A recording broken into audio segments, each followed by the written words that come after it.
Nasci na Boa Entrada, Gabela, em 28 de maio de 1950. Fiz lá os meus estudos primários, secundários em Luanda. Depois tive uma formação na URSS, depois tive várias. Uma foi na China. Pois pronto, aqui dentro acho que isso é muito grande, tanto posso cortar. E pronto, só tenho a minha dedicação mais para a agricultura, vocação e dedicação à agricultura. A coisa que mais sei fazer, é claro, a política já está no sangue também já há muito tempo. Então associo as duas coisas, porque as duas componentes são necessárias. Uma suporta a outra. Entra para a política muito cedo, na CADA? Muito cedo, muito cedo. Com quantos anos aí? Entrei em 1968, tinha 18 anos. Onde começamos a vir Angola Combatente, então começamos a formar aí nossos núcleos. Depois na tropa isso cresceu-se mais, com mais pessoas de várias regiões de Angola. E pronto, quando foi o 25 de Abril, de 1974, foi despontar então aberto, que se instalou a democracia. Portanto, em 74, arrebentou o 25 de Abril em Portugal, e disse porquê? Porque foi a revolta dos escravos que os portugueses, as portuguesas e portugueses já estavam cansados de mandar os filhos para combater no ultramar, e havia muitas baixas e já estavam cansados da ditadura salazarista. E também naquela altura, claro, era o país mais atrasado da Europa, por causa da ditadura de Salazar, onde nessa ditadura estava mais aliado a Hitler, Mussolini. Bom, quando recebemos a independência, aquilo foi engraçado. Como nós ouvíamos sempre o Angola Combatente, nós já tínhamos ouvido a noite anterior, portanto, o 25 de Abril ouvimos no Angola Combatente, e no dia seguinte, quando fomos para o trabalho, o nosso espanto é que vimos os rostos dos nossos portugueses, dos nossos chefes, assim, entristecidos. Então, fingimos que não sabíamos de nada. Pronto, foi uma atrapalhação tremenda. Porque eles estavam aqui como peixe na água, né? E nunca pensaram que algum dia a Angola se tornasse independente. Tanto mesmo o Salazar dizia, porque Angola também é Portugal, e até tem um hino que eu sei. Né? Foi assim e pronto, aquilo caiu mal. Alguns, sobretudo, depois comecei a ver o meu diretor-geral, nosso diretor-geral, que era o engenheiro Cortorial, começou a chamar, lá na Boa Entrada tinha a OPVDCA. O que é isso? Isso era tipo, como nós aqui, o ODP, que é do regime, né? Não podiam ser militares, então protegiam mais ou menos, e viam mais ou menos aqueles que eram colaboradores da PIDE, fazer essas informações. Então, no nosso grupo, quem tinha sido chamado pela PIDE foi o João Caramelo. Na altura estávamos a estudar no campo experimental na escola agrícola.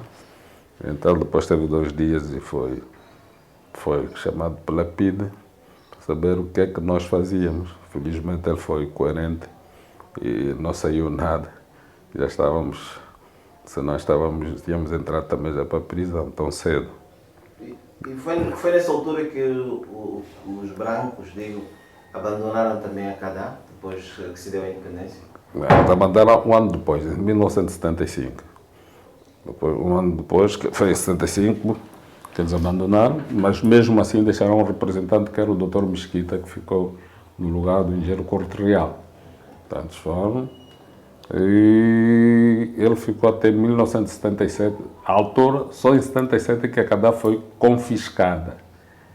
Então, quando ela foi confiscada, também tivemos aí um dilema muito grande, esse problema da terra, amor à terra, amor à nossa empresa, porque depois queriam mudar o nome.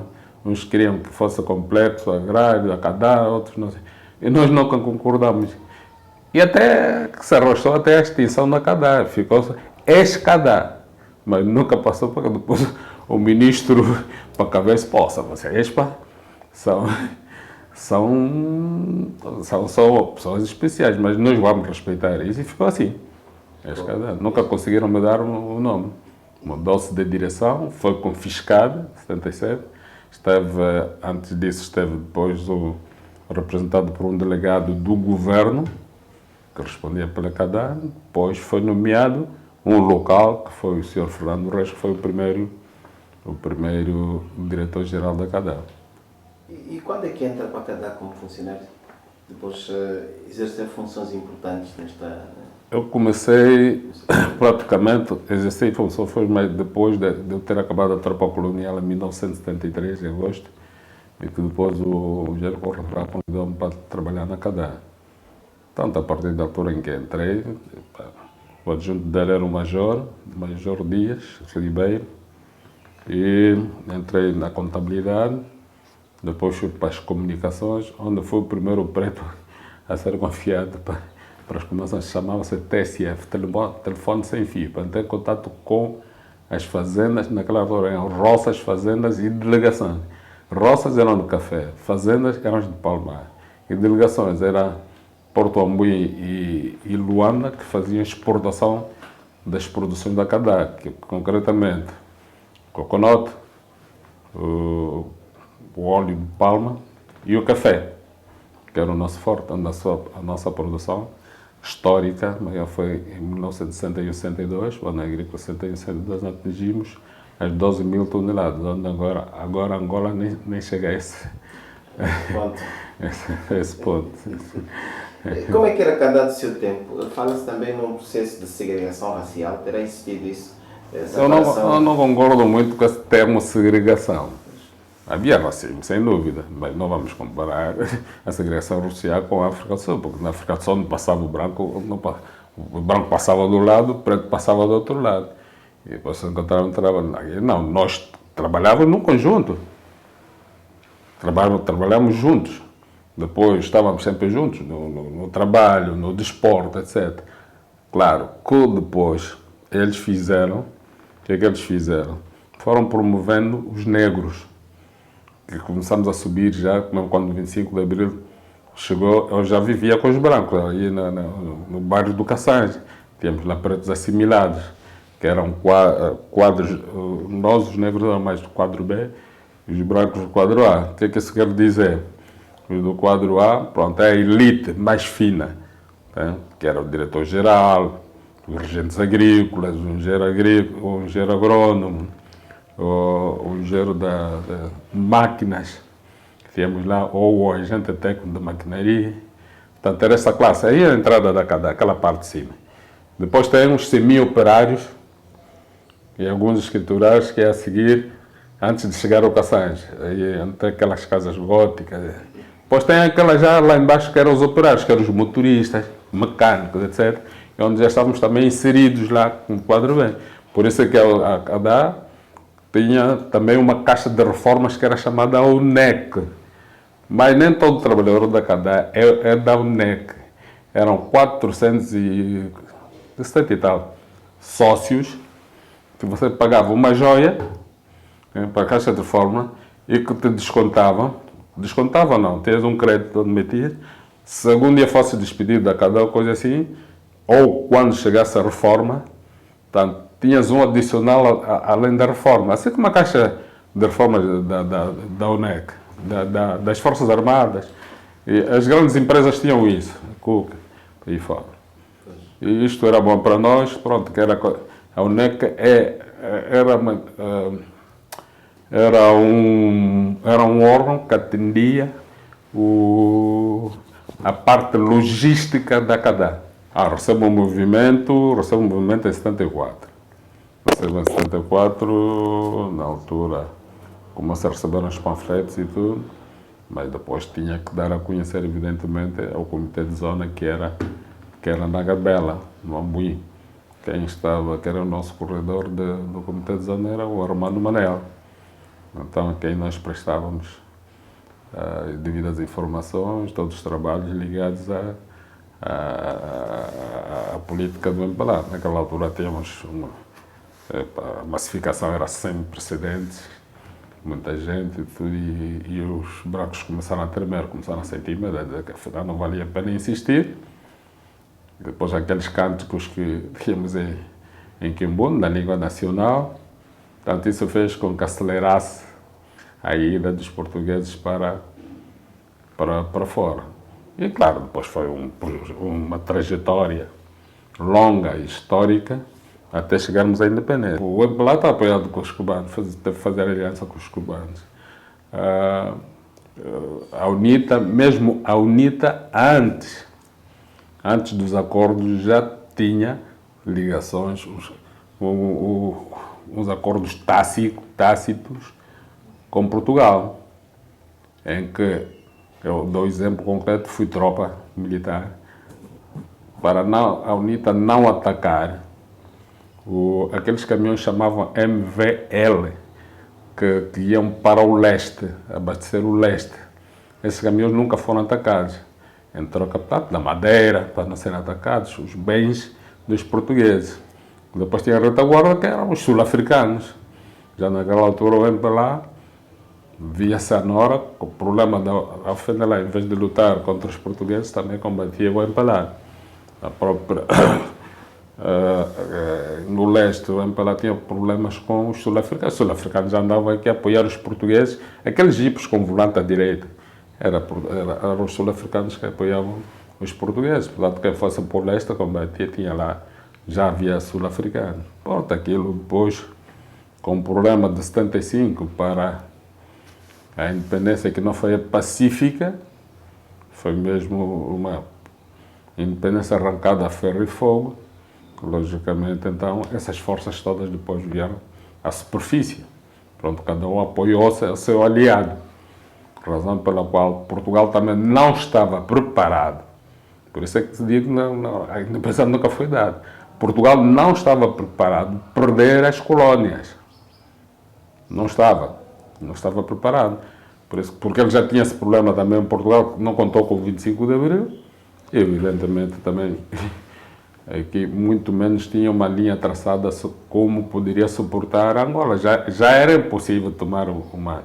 Ainda tentaram o Spínola como presidente, que eles convidaram como presidente de Portugal, que quis fazer uma autodeterminação, etc. Mas já ninguém caiu nisso. Portanto, isso foi arrancado com sangue, suor e lágrimas.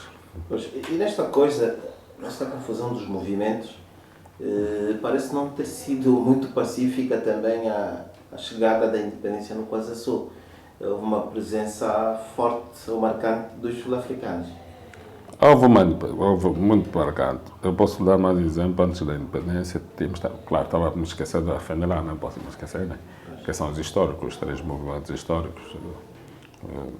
A FNLA estava apoiada pela tropa zairense, mas naquela altura havia-se mais quem tinha mais força nesse momento. Naquele momento era mais o MPLA e a FNLA, onde travaram grandes combates, mesmo nas cidades e tudo. Nessa altura aí a UNITA foi se reorganizar, não entrou nesse barulho.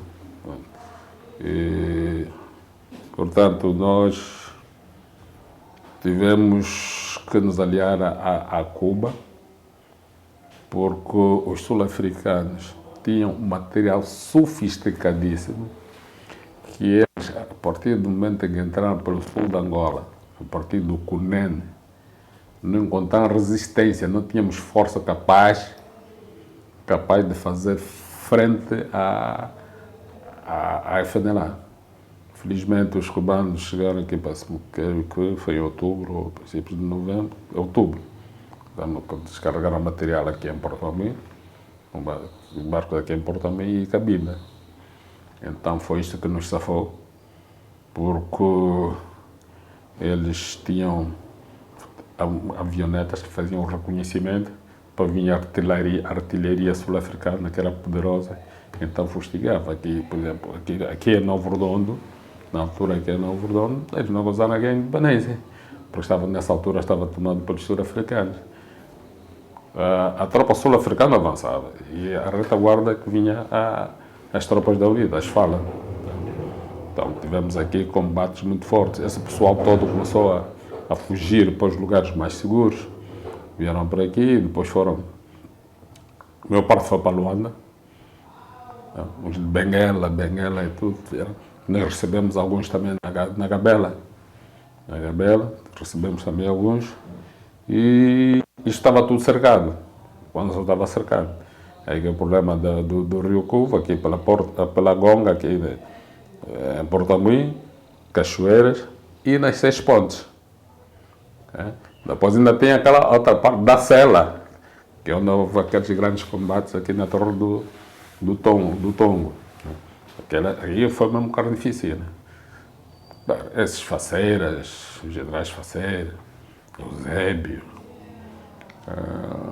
Traguedo, Coceiro, grandes comandantes estiveram aqui por acaso. Esses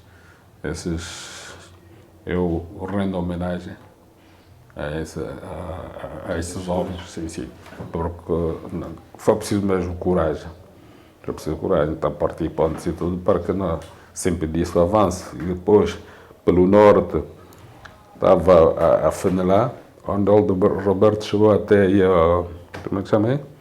Estava aí próximo do Luanda, como é que chama? Está-me a fugir agora. Bem, será? Não, mais para cá. Kifangondo. Sim, exato. Até aquela música foi bem feita do Kifangondo. Onde ainda tenho na memória a fotografia do Aldo Roberto fardado e apontar, e depois dizer: quem chegar, o movimento que chegar no palácio é que vai proclamar a independência. É que vai, porque a independência foi proclamada sob o troar dos canhões, quando aquele discurso que Fagão estava lá, o general Andalo estava a comandar aquelas operações aí. De maneiras que, quando dizem que foi oferecida, não entende. E porque fala-se de Rosa Coutinho. Rosa Coutinho, mas o último alto comissário, que esteve aqui é importante, nessa altura, era o Leonor Cardoso, que também nós dizíamos que estava conotado o Caifanelar. Portanto, isso aqui pronto, isso é política, cada um puxa a brasa para a sua sardinha. Portanto, mas isso é uma história longa e interessante. Ouvimos aquele palavreado todo e entendemos o descontento, mas guerra nunca mais. Guerra nunca mais. Nunca mais. Nesse processo todo de independência, fala-se também na Batalha do Ebro.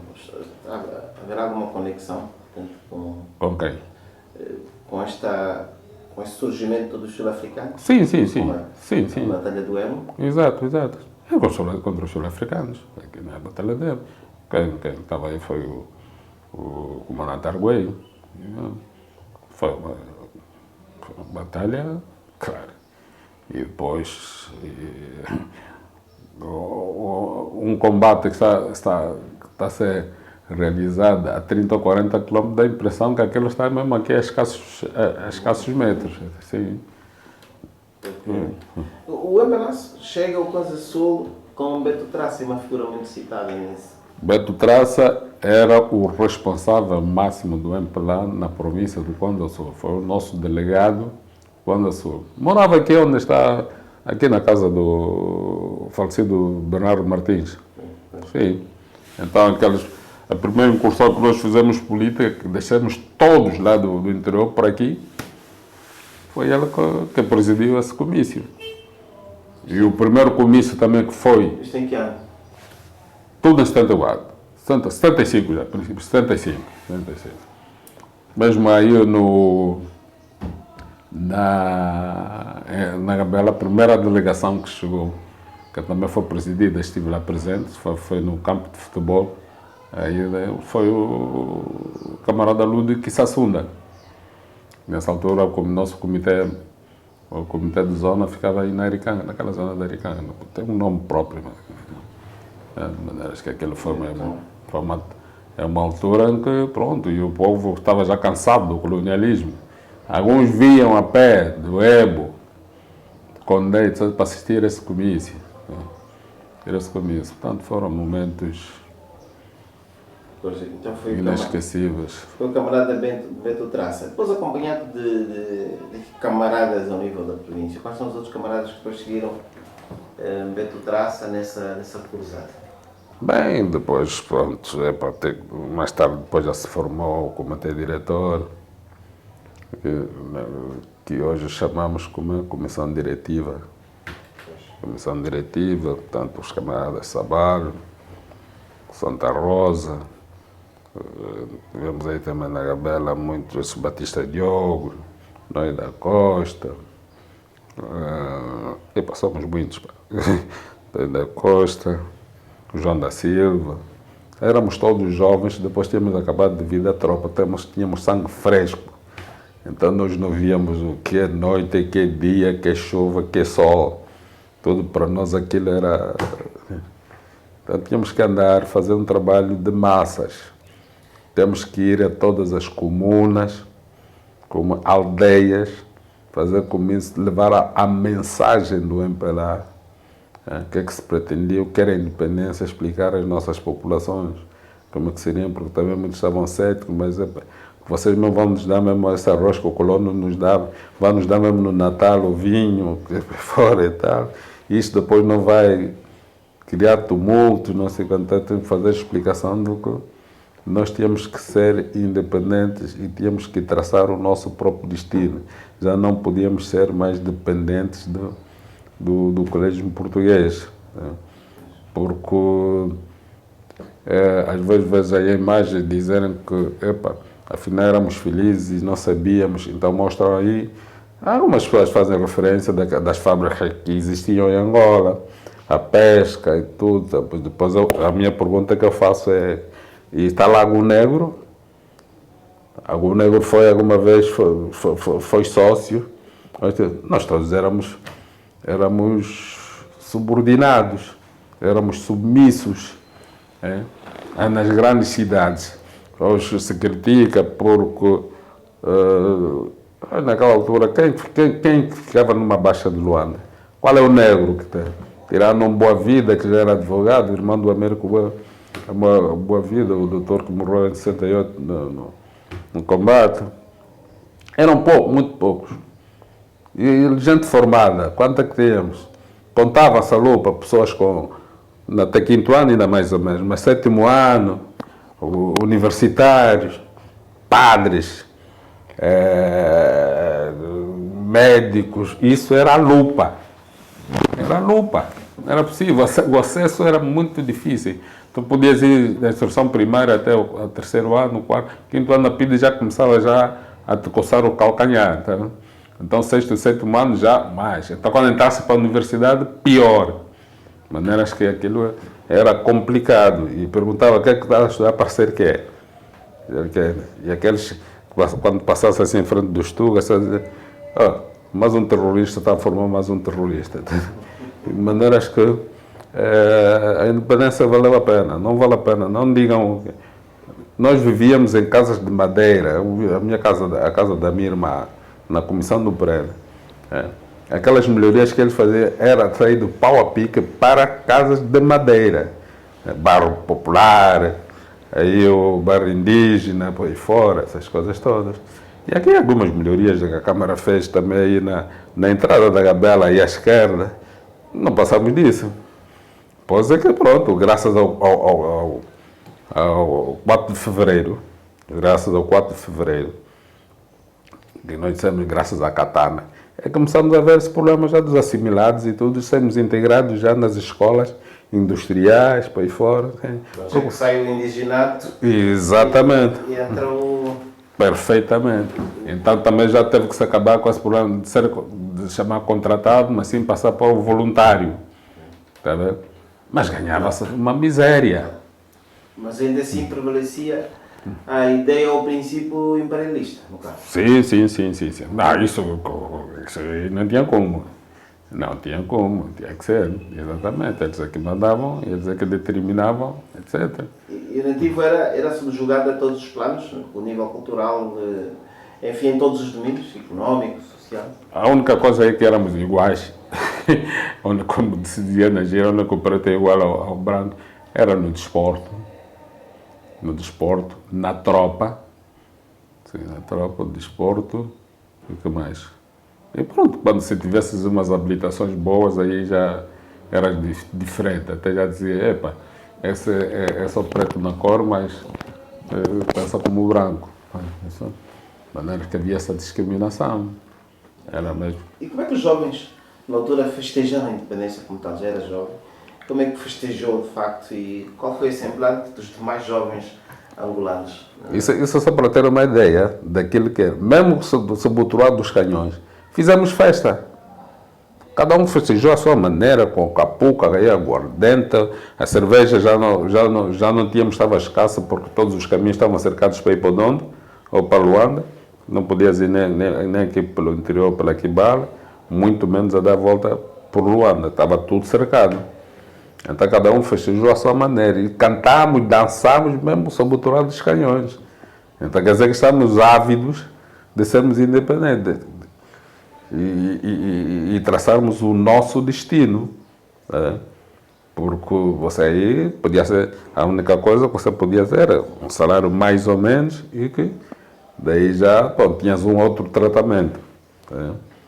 Na Cadá tu tinhas o banco dos pretos, o banco de urgência dos pretos, o banco de urgência dos brancos. Tens o internado dos pretos, tens o internado dos brancos, assim sucessivamente. Então, se isso dizer que visitávamos bem, então, desculpa lá. E o salário do contratado eram 5 escudos por dia que ele ganhava. E que eles acumulavam o resto. Vamos supor que ele ganhava 10 escudos, recebia aqui 5 escudos, os outros 5 escudos eram guarani.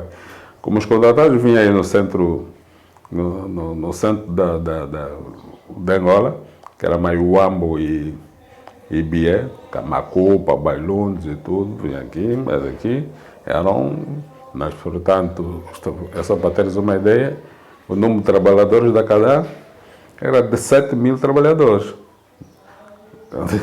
Na altura, né? Onde 2/3 eram contratados. Contratados, que roçavam o capim, lá, a colheita do café, naquelas baixas, altos e baixas, aquelas montanhas, levar aquela... E a Cadá era essencialmente café, palmar e sisal? Sim. Não, sisal não, coconut. Era essencialmente isso. Era essencialmente isso. Depois, pronto, as hortícolas era para autoconsumo, produção autoconsumo.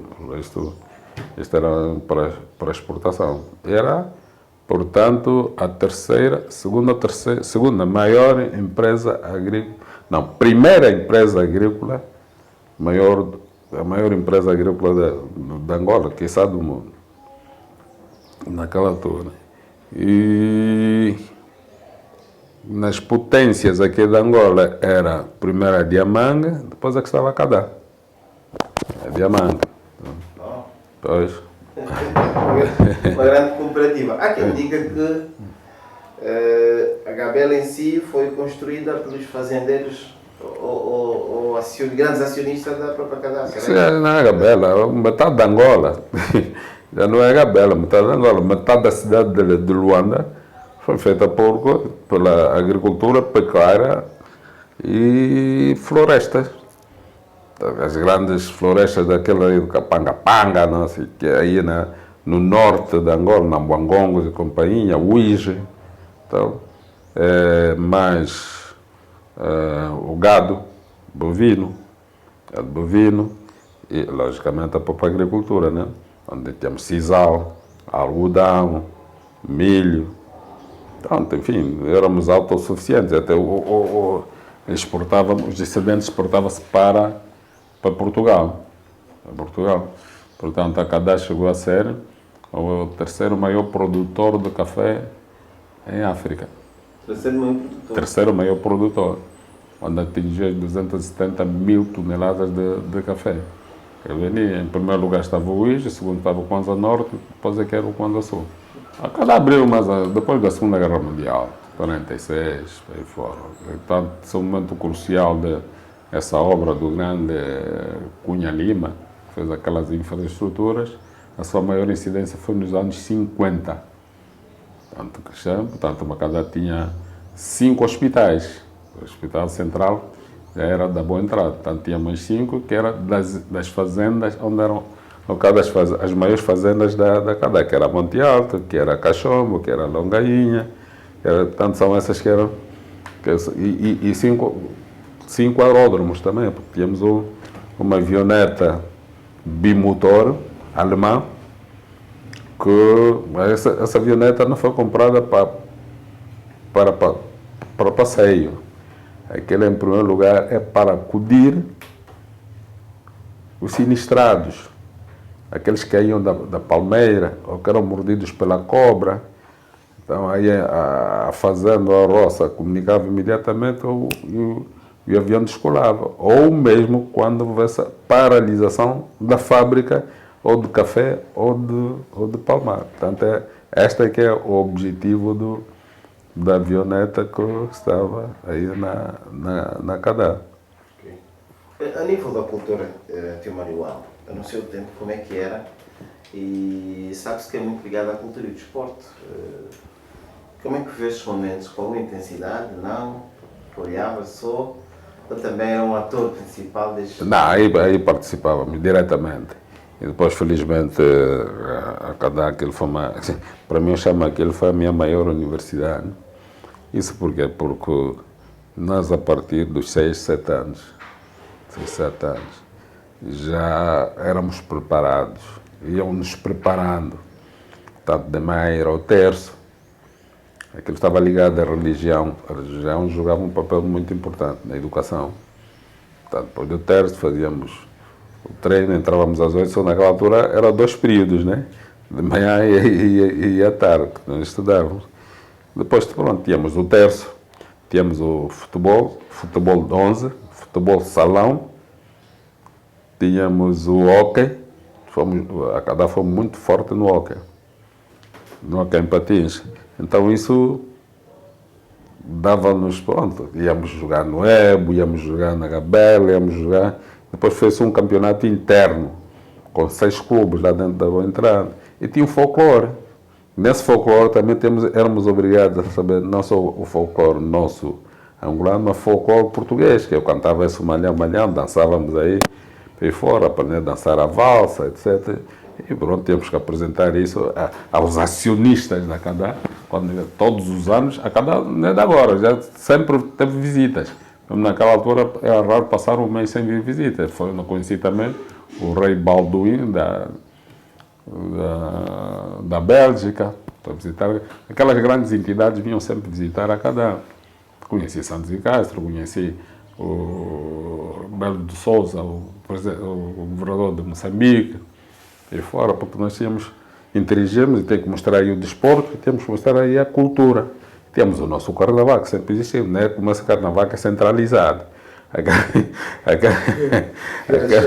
Não, aquela é descentralizada, aquela respeitava a cultura de cada um. Então, dançávamos e tudo, e aí tínhamos. É uma pena quando vejo agora o Ambuímpa, coitado da minha terra, quando vem por aqui, temos que fazer alguma coisa para arranjar trajes e tudo. Então aqui já agora ficou a ver, como é?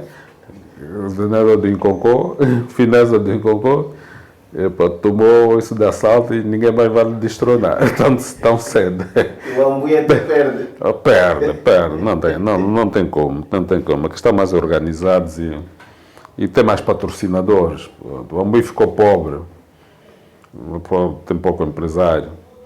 E os que existem estão em Luanda, não estão lá no Ambuí, por isso é que o Ambuí está como está, não é?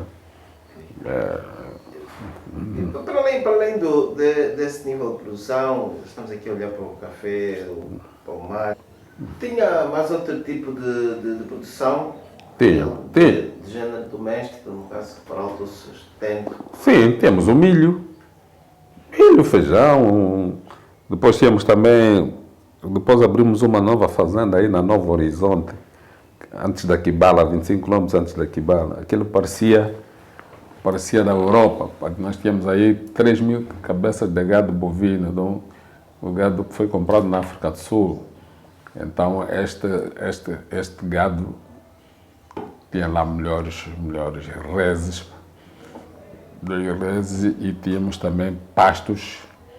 Já não era uma pastorícia extensiva, mas intensiva, em que já tínhamos os barcos, os campos e tudo, as pastas aqui, amanhã, E tínhamos aí animais de grande categoria. Infelizmente, a guerra depois estragou aquilo tudo, né? Era muita carne, não? Era muita carne. Nós aí não tínhamos problemas de comida, nem pensar. Antes, pelo contrário, tínhamos excedentes aquilo. Então, tínhamos laranja. Das melhores laranjas que nós tínhamos aqui, para não ter aqui o Cauembe, mas também tínhamos aí na Longainha, temos Cachombo, onde nós começávamos a tirar a laranja em junho, só terminávamos lá para outubro. Carradas e carradas para levar-se para Luanda. O mercado principal era Luanda, não parece? Sim, era Luanda. Depois, pronto, comíamos aquilo e depois temos aqui. O Conde tinha feito uma coisa que nós estamos a pautar, estamos a lutar até agora, porque eles tinham coisas boas, que nós deixaram muita coisa escrita.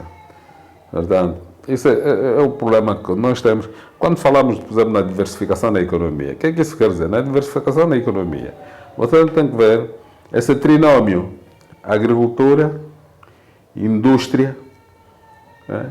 E a rede rodoviárias ou ferroviárias, como se quisermos dizer, assim. Enquanto esse trinômio não for... ainda mais, tem mais. E o comércio, logicamente, onde chamamos a loja do campo. O Madureira tinha uma horta, uma fazenda, assim. O branco ia lá ver, o homem da loja ia ver mais ou menos como está a floração. A partir daí, ele já te dava aqui um crédito, um adiantamento, para você poder produzir e ter uma boa colheita. Mas tens que vender a ele. Estava já isso tudo salvaguardado. Hoje, não, o Madeira está a fazer tomate, todos estão a fazer tomate. Por isso é que eles tinham, zona dos Celes, café na Boteira, um exemplo, feijão, jinguba, não sei quantos e tal. E então eles tinham esse circuito, estava tudo dominado. Nem tudo é o Estado que faz. Essas grandes estradas, mas todas as estradas de terras que eram feitas aí, eram os empresários que contribuíam para parar as estradas, os sobas e tudo, eram empenhados para fazer isso tudo. Era assim que isso funcionava. Não quer dizer que tudo... Essa Conda nunca foi asfaltado, nem Celes, nem nada. Aí fora, nós tivemos esse asfalto. Portanto, isso eram as próprias empresas que faziam. Nós acabamos aí as estradas até Longainha, com as máquinas que tínhamos, porque cada tinha muita maquinaria, maquinaria pesada de lagarta e maquinaria ligeira de lagarta, maquinaria pesada pneumática e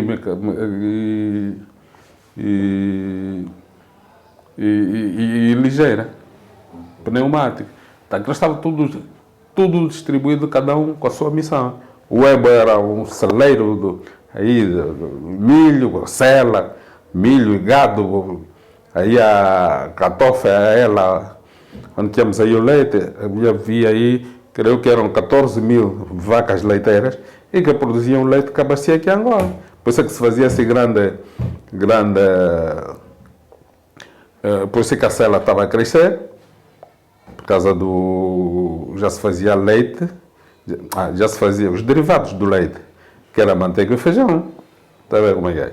Era tudo feito aí, localmente. Por isso é que se abriu naqueles aldeamentos, mas depois começaram a vir mais para Catofa. E porquê? Eu posso explicar isso.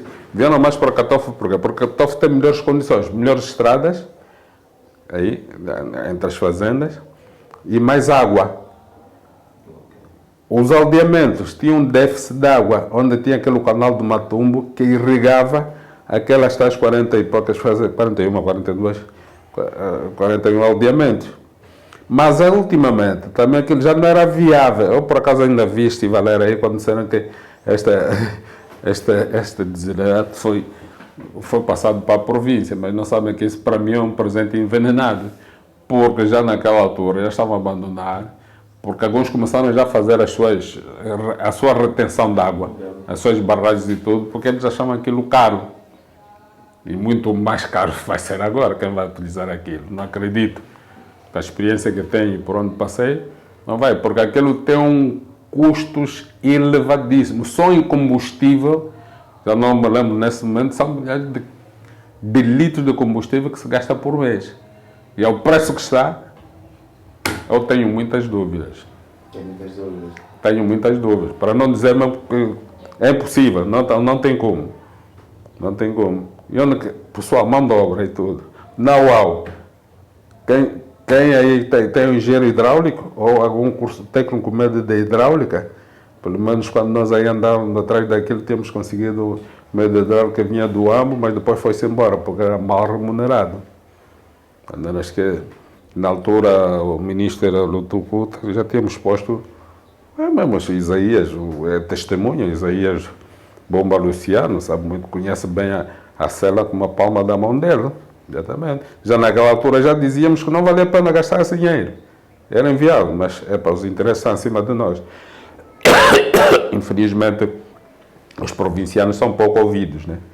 Porque se nós discutíssemos taco a taco, já evitava-se gastar-se aquele dinheirão que se gastou para a instalação do canal do Mundo. Não vai funcionar. Posso apostar com quem quiser. Em primeiro lugar, a agricultura.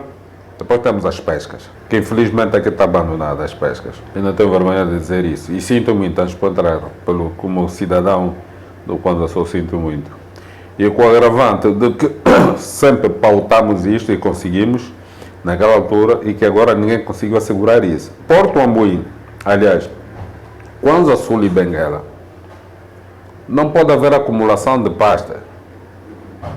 Não pode, porque as pescas, aquilo é um complexo. E a pessoa conhecer. O mar é maior que a terra ou não? Logo vê-se já por aí. Então você vai. Se uma coisa que eu não estou a conseguir assegurar que é só para a agricultura, quanto mais adicionar as pescas. Isso não vai dar. Não vai dar. E o delegado tem que estar lá permanentemente, ou o diretor, ou como é que chama isso. Ele tem que funcionar. Ele é comprado. Estás a ver aqui, eu à noite, parece que foi anteontem ou coisa assim. Esteve aí na Marginal, onde eu gosto de ficar aí à noite, passar aí. Um desfile que havia de cara aí, luzes acesas aí do mar. Está bem? Quem fiscaliza isso? Ok? Eu acho que isso... Nós temos, e depois temos o minério. Temos aqui diamante, cobre, temos essas coisas, mas não temos know-how. Este é o grande problema. Falta de quadros vocacionados para estas áreas. Temos muitos quadros formados, sim senhor, mas a maior parte são para cursos teóricos, direito, pedagogia, essas guias todas e não sei quais. Mas no ramo de ciências exatas, que nós precisamos muito de escolas politécnicas, que por mim, escola politécnica, que todo sede do município deve ter uma escola politécnica, onde o Estado já não consegue absorver toda essa mão de obra. Porque se tu tiveres aquelas escolas industriais, comerciais, etc., as pessoas podem virar-se por si próprias, estás a ver?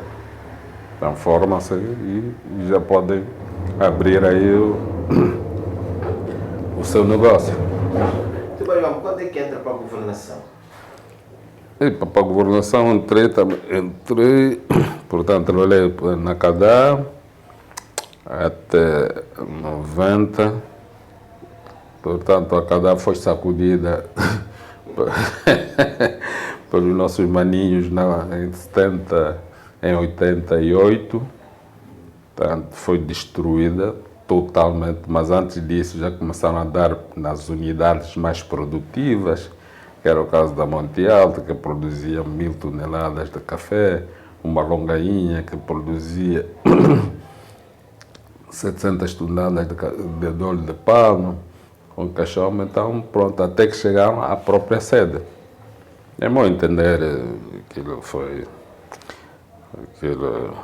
pronto, já passou, temos que esquecer isso. É bom entrar aqui que tinha para arrebentarem com aquilo tudo. E hoje são as mesmas pessoas que exigem que tem que ter isto, aquilo, outro, água, luz, 24 horas para ir fora. Mas enfim, temos que esquecer e para outro rumo. Então, mas também não insultem. Vamos abraçar-nos e construir o futuro. Hoje não é qualquer empresário que vai segurar aquilo. Eu tenho estatística de casas e tudo, número de plantas e não sei quanto. Eu sei disso tudo aí. Vai ser impossível. A menos que só o Estado poderá se passar mesmo para sei lá, comuna ou O município. município, aí pronto, já se poderá fazer alguma coisa, mas do contrário não é possível. Depois já são muitos poucos que sabem a essência da cadeia, percebe? Está bem? Portanto, já não, então, é a altura já de se mudar, fazer um agroturismo. Tá bom? Então, agroturismo, um bom hospital, água como era, como tínhamos sempre, 24 sobre 24 horas. Energia felizmente temos. Também temos muita energia no Kwanza Sul subaproveitada, que não é industrializada. Também temos que ver isso. Está a se perder muita energia. O Estado está a fazer um grande esforço, está a se perder muita energia. Depois, pronto, daí quando saí da cadeia, como entenderam que era um bom quadro, não gosto atenção, não gosto do egocentrismo, do narcisismo. Então fui sempre batido a porta para... É daí que depois me fizeram a proposta entre aspas, mandaram-me para Porto Ombi, onde eu fiquei 5 anos. Depois pedi para sair porque não estava a ver evolução. Aquilo que eu pretendia que se fizesse, nós naquela altura não tínhamos verba, nem orçamentos, nem nada. Mesmo também os nossos salários também... Não era um dos mais famosos. Não era nada. Então, naquela altura ganhávamos o equivalente a $100, 900 kwanzas. Então tens que ter uma retaguarda para poder aguentar aquilo tudo. Mas mesmo assim fizemos alguma coisa lá. Depois viemos para aqui, depois fui convidado para a esfera econômico-social no partido. Pronto, onde dei a volta, que já estive na esfera social, já estive na CDA, começando disciplina de auditoria, acabei por ser segundo secretário. Antes disso foi submetido à prova de folga como primeiro secretário do SUMB. E assim terminei a carreira aí em 2010. Depois em 2014 comecei a submeter aí mais uma prova de folga. Quando fui para deputado onde cumpri o mandato. No membro do Comitê Central. Portanto, tudo que era para granjear, as medalhas todas já estive. E tem lembranças de velhos amigos nessa trajetória toda de vida? Tem, muitos amigos. Apesar de que muitos a maior parte já partiu. A maior parte já partiu, hoje são muito poucos. Enfim. Ainda está aí o Lionel, o Quilengues, está aí o Totó. Esses amigos estão em Luanda, aí já tem um monte deles, porque no Ministério também joguei quando fui diretor provincial da Agricultura, joguei uma grande influência no Ministério, felizmente sou recordado até hoje, mesmo quando estive ainda na reforma. Aqui onde dei o cabedal, nem sequer uma medalha me deram quando terminei aqui a minha missão, quando fui para a reforma. Esse problema, pronto, é para... Mas teve do Ministério, é isso? Tive no Ministério. 2 anos depois fui surpreendido. Ofereceram-me uma carrinha para continuar com a minha atividade agrícola, a sustentar aí a minha fazenda, as minhas coisas particulares. Quer dizer, o da casa não reconheceu, o de fora que reconheceu. Mas não foi, mas também já passou. É próprio do Kwanza Sul, de intrigas. E quando é que se instala realmente em Novo Redondo? Vim para aqui em 95, já no segundo semestre. Eu trabalhei na Porta em 95 até julho. Depois, pronto, instalei-me aqui na minha fazenda, aqui na Boaventurança, onde era a minha fazenda. Onde eu fazia a minha atividade agrícola. Por daí é que foram-me puxando. Aqui, exato. Bom, muito bom. Uma grande trajetória de vida. É uma trajetória muito grande. Só que o tempo, né, o nosso... muita coisa temos que fazer. Por exemplo, o que é que acontece? Mas sabes que aqui na faixa litorânea chove pouco. Estamos a referir ao Sul e Porto Ombi. Essa luta antiga que nós começamos, não sei há quanto tempo, não se consegue fazer barragens até hoje. Barragens ou chimpacas. O nosso gado não cresce. Continuamos nas 150, 140 mil cabeças até hoje. Chega tempo de subirmos mais. Devíamos estar aí, pelo menos, nas casas das 400 cabeças, não crescemos. Sabe? Isso é mau. O melhoramento do gado aí da gangula, continuamos na mesma. O gado para esse cabrito, as mangas de vacinação. As pessoas esquecem-se de uma coisa que é muito importante, o senhor jornalista. O nosso maior problema é o prato. Então tu tens que cuidar do prato para evitar doenças. Se você não tiver esse cuidado com esses animais, então aparecem os cânceres, aparece sei lá o que, diabetes, tensão alta, tensão baixa, não sei quantos para aí fora. Então temos que ter esse cuidado higiosanitário. Tem que ser, não se pode descurar isso. Mas é preciso também remunerar bem os técnicos. É um grande risco para você vai na campanha de vacinação, apanha uma sapatada do animal. Onde é que vais ao hospital? Não tens clínica, não tens. Quem te segura os riscos? Está bem. E é muito complicado. É uma área que não está a ser bem cuidada. Pá. Você põe mais veterinários e farmácias veterinárias. Depois os insumos agrícolas estão muito caros. Estão muito caros. Se nós queremos fazer a diversificação na economia, assim não vamos lá. Um saco de adubo, 40 e tal, 50 e tal, ou 30 e tal mil kwanzas. É impossível. Como é que vais fazer a agricultura? Não dá. É possível. Fica pesado. E sairmos da monocultura para uma agricultura mecanizada. Mas aos poucos, claro, não é de uma vez, né? Para ver Roma não se virar num só dia. Isso leva tempo. Mas, aos poucos, temos que fazer. E assim, os rendimentos, a produção não cresce. Não cresce. Não cresce. Tem que ser com sementes melhoradas e tudo. Porque aquele sacrifício que o camponesta ia fazer aí com a enxada, etc., tem que ser compensado. Tem que ser compensado. Quando é que Agostinho Neto chega a Cadá e em que circunstância? Bom, Agostinho Neto... histórico da presença de Agostinho Neto. É uma história muito grande, que fiz parte dessa história. Nós tínhamos o nosso interlocutor, que era o ministro da Agricultura, que é o Manuel Pedro Pacavieira. Manuel Pedro Pacavieira, quando vai para a agricultura, simpatiza-se muito com a Cadá. Gostou da Cadá. Então viu o nível de organização, contabilidade, etc. E ela, praticamente até nos fins de semana, estava aí. Vinha com o general Ndalo, vinha com muitas figuras que ele trazia aí. A Cadá vinham de helicóptero, etc.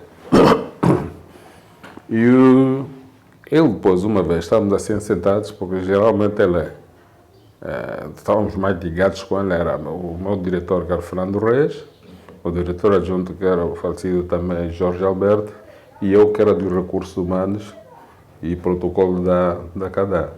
Também acumulava o partido lá, né? Comitê de Ação do Lugar.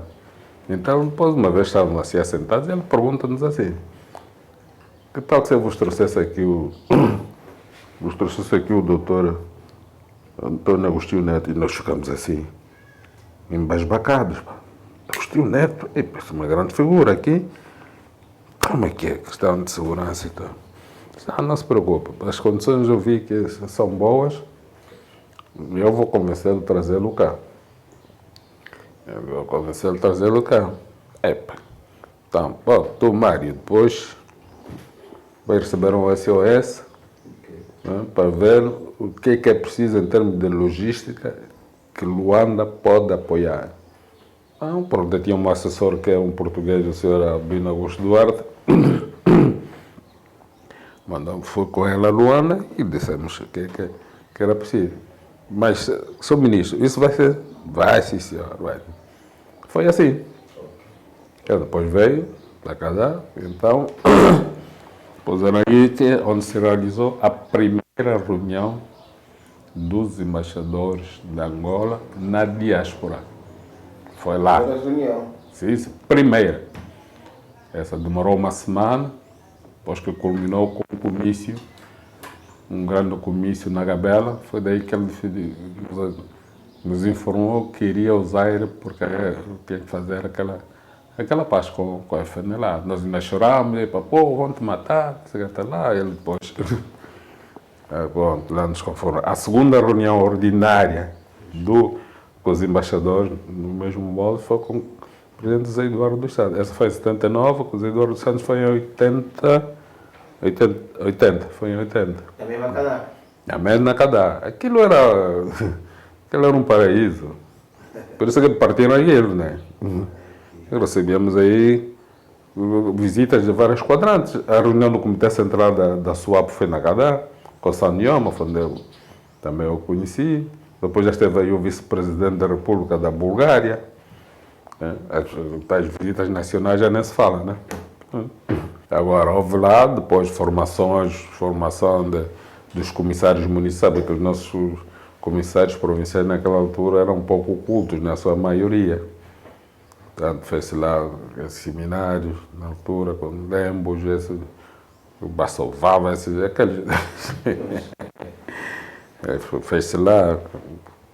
A JP lá também já... A reunião a reconciliação, posso dizer assim, depois do 27 de maio, da JP. Pois eu amigo que estava a falar, portanto, esse esteve na Cadá. Esta sim, a Mica Cabral sim, mas nem como visitante, como um trabalhador da Cadá. Ele foi engenheiro agrônomo, era o chefe daí de uma equipa de agrônomos, que estava na Cadá, ainda conhecia, era miúdo, em 58, que nós lhe chamamos de engenheiro preto. Trabalhou aí, creio que 2 anos, depois não vimos como é que ele desapareceu. Vinha aqui da Açucareira, daqui do Benguela, Mica Cabral. Sim. E era um bom engenheiro. Bom engenheiro. Eu ainda tenho aqui uma obra dele, que até nem sei como é que tem sorte, sobre os solos da Longainha e tudo. Era um bom engenheiro. Ele é que alertou o diretor-geral da Cadá de que nos próximos anos a Cadá teria problemas com o café, com a cafeicultura. E dito e feito, 64, 65, 65, vem a morte súbita. Não sei se ouviste falar. Café. Aquela giraúla, aquilo tudo, progresso, morte súbita. Tu vês assim o café, as folhas amarelecendo e tudo e tal. Aquilo era um cancro da planta. E depois, como é que deram volta? Não, depois o diretor-geral disse, pô, aquele terrorista já me avisava, já me dizia que íamos ter casa. Olha lá, eles estão aqui tão bem, vai lá para a mata lutar. Vejam só os pretos. Aquilo não se conseguiu combater na altura, desapareceu do processo sozinho. Vieram aqui engenheiros, mais engenheiros, trabalhamos com eles o tempo todo. Víamos o problema das raízes, começamos a ver se tinha aqueles pequenos tubérculos ou coisa assim. Fizemos a análise do caule, fizemos a análise do fruto, fizemos a análise foliar, tudo mais por laboratório, mais laboratório. Os grandes engenheiros, Mendes da Ponte, Mendes da Ponte, os 2 irmãos, aqueles famosos engenheiros, não conseguiram. Em 74, quando eles estavam, que era a altura que eles poderiam ter os resultados, já vinha aqui também engenheiros sul-africanos, engenheiros, parece que é da Côte d'Ivoire, foram para lá e tudo. Aquilo careceu de estudo profundo. Quando se previa já em 74 de que acabariam os estudos daquilo, foi quando rebentou o 25 de abril. Então ficamos sem saber concretamente qual foi a origem da morte súbita. Até hoje ninguém consegue me explicar isso. Até hoje não tem explicação. Não tem. Foram milhares e milhares de hectares. E a Cadá sofreu muito com isso. A Cadá, sim. A grande Cadá. É verdade. E hoje como é que vê? Com uma nostalgia? Quando vejo a Cadá, quando vou a Cadá tenho que me preparar psicologicamente. Porque até hoje o coração bate, né? Por aquilo que foi, por aquilo que trabalhamos, conseguimos fazer. Tem piada hoje, sou jornalista. Nós, depois do 25 de abril, os brancos foram, mas ainda nós conseguimos aguentar. Quer dizer, ainda mantínhamos aquele rigor, aquela disciplina e tudo. E hoje, ver aquela anarquia, quer dizer, doido. Pois aquilo, nós tínhamos Não sei que reparávamos as estradas. Maio, junho, já começamos a fazer a reparação das estradas terciárias, secundárias e terciárias. Terraplanagem, tá vendo? Depois fazíamos também a manutenção das casas, pintura das casas, reparação, ver o telhado e tudo, pintura, não sei. Tá vendo?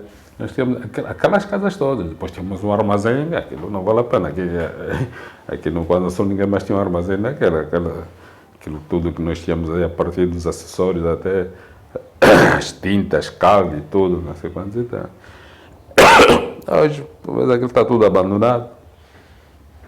Casas desabitadas e aqueles também que saíram da Sanzala para ocuparem as nossas casas. Ainda estão fazendo anexo de adobe e tudo. A entrada, começa já a me irritar a entrada da boa entrada. Aquelas casas de adobe, já, quer dizer, tirou a estética daquilo, com tanto lugar que tem que se fazer. Né? Então isso dói, né? Para quem vive e quem vê, porque conhecemos aquilo de fundo, não conhecemos superficialmente, mas de fundo. Como é que era, como estava organizado aquilo. Então, ainda está lá um jovem, não sei, Felisberto, que por acaso tenho visto aí no Facebook, ainda é que vai fazendo um jovem professor, é que vai fazendo alguma coisa na cultura e no desporto. Né? Era forte na cultura do desporto. A dar não vale a pena. Tinha cinemas e tudo. Cinemas e tudo. Nós ainda depois chegámos a apoiar o Ciro Comandante Arguei, os oficiais vinham assistir aqui no Clube Cadá, os soldados que assistiam lá, né, na Roça Boa Entrada. Né? Dentro de uma disciplina, tínhamos aquele apoio também, ajudávamos o CIR no combustível, às vezes que eles não tinham combustível, tínhamos bom intercâmbio. E às vezes até, eu também já fui lá algumas vezes atuar, né, tocar. Fomos lá com o Zé André, com o Miguel André, Já fui tocar com música. Boa música, que onde fôssemos. Tinha conjunto, como estava? Temos conjunto bem organizado, com todos os E o instrumentos. nome dos conjuntos? Então, O primeiro nome do conjunto foram os Bambus. Sagrada Esperança já foi depois do 25 de Abril. Mas eram os Bambus. sempre foi os bambus. Bambus. Com muitos integrantes. Muitos integrantes. Para aquilo começamos. E tínhamos sempre o cuidado geracional. Nós também, antes de nós, estavam o meu irmão, que é mais velho de mim, 10 anos, Antônio Januário, Mazanga, Campainho, depois fomos nós, depois também de nós vieram José Andrés, né? Paulino, assim, sempre até agora. Depois Chile também já está velho, já também a geração está a ver como é que é. Cuidamos disso, porque tínhamos bons professores, José André, Miguel André, tiveram sempre a paciência de ensinar. Então, hoje está aí.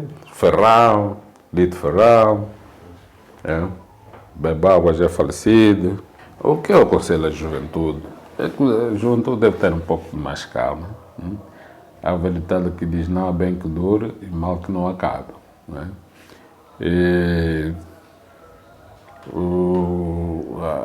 A juventude hoje quer que tudo se resolva de uma só vez. Mas aquilo que se diz também, né? Nós não podemos ser fortes em todas as direções. Portanto, vamos com calma. Algum dia, e se tivermos também em conta, veremos que há muita coisa que já foi feita, e boa, e pouco se fala dela, né? Isso é próprio do contraditório. Mas auguramos que as coisas melhorem, e vão melhorar. Estamos a combater agora a cesta básica, que é o problema número 1 da insatisfação. E essa ideia de emigrar, isto não é aconselhável. Para quem não conhece, pensa que aquilo é uma maravilha. Hoje não há estados perfeitos. Todos eles são deficientes. Há também os próprios naturais. Mas eu não quero agitar isso. Cada um vá lá e veja. Se é bom, continua. Se não é bom, claro, se tiver uma boa oportunidade, não é impedido. Mas vamos reconstruir e vamos investir aqui no nosso país. O nosso país tem muitas potencialidades para se tornar aquilo num dos maiores celeiros daqui da África. Então, se nós todos nos dedicarmos a isso, nós vamos muito longe. E até mesmo assim, mesmo agora, atrevo-me a que se faça uma comparação com com esses nossos vizinhos. Sabemos onde estamos. Nem logo fazer comparação, por exemplo, com Portugal, que já tem 8 séculos de vida, quando nós só temos 22. Propriamente dito, desde a paz, desde que houve verdadeiramente a paz. Portanto, estudar, dedicar-se ao trabalho, dedicar-se à investigação, para de facto nós suprirmos esta dificuldade. O país é grande. Isto aqui não quero fazer comparação com qualquer outro, mas é um país muito grande. Portanto, as coisas não se fazem de um dia para o outro. Leva tempo. E temos um bocado de mais calma. E também optar pela educação, a forma do relacionamento, da proximidade, do amor ao próximo. Isso são as coisas principais que os jovens devem ter.